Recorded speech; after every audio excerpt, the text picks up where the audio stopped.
इस्लामाबाद में आज छुट्टी के रोज भी सियासी पारा हाई है। आज वफाकी काबीना, सेनेट और कौमी असम्बली के इजलास शेड्यूल हैं। इसके अलावा मौलाना फजल रहमान का घर आज भी मुलाकातों का मरकज बना रहेगा।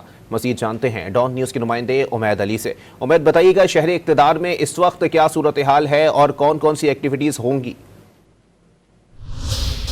जी, मैं इस वक्त मौलाना फजल रहमान की रिहाइश गाह के बाहर मौजूद हूँ और ये वो रिहाइश गाह है जो सियासी सरगर्मियों का इस वक्त मरकज़ बनी हुई है।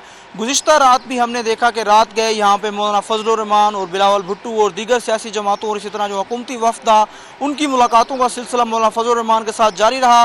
मौलाना फजल रहमान ने रात गए जो है बिलावल भुट्टो के हमरा प्रेस कॉन्फ्रेंस की और उनका ये कहना था कि अब आइनी तरमीम पर हमारा हुकूमत के साथ कोई बड़ा इख्तलाफ नहीं रहा और उन्होंने जो है आज के दिन की जो है मोहलत मांगी हुई है और उनका कहना था कि आज जो है सुबह सवेरे मुझे बानी पीटीआई और जो पीटीआई का वफ्द है उनका जो है मुस्बत पैगाम आइनी तरमीम के हवाले से जो है मिलेगा।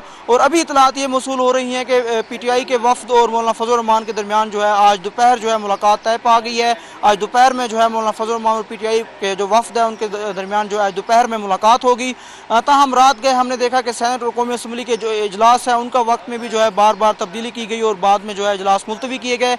आज की जो डेवलपमेंट ये है कि वफाकी जो काबीना है उसका जो खसूसी इजलास है वो भी आज तलब किया गया है और उसमें जो है आइनी तरमीमी जो बिल है उसकी मंजूरी दी जाएगी। और इसी तरह जो सेनेट का इजलास है वो आज से पहर जो है 3 बजे होगा और कौमी असम्बली का जो इजलास है वो आज शाम 6 बजे होगा। जी।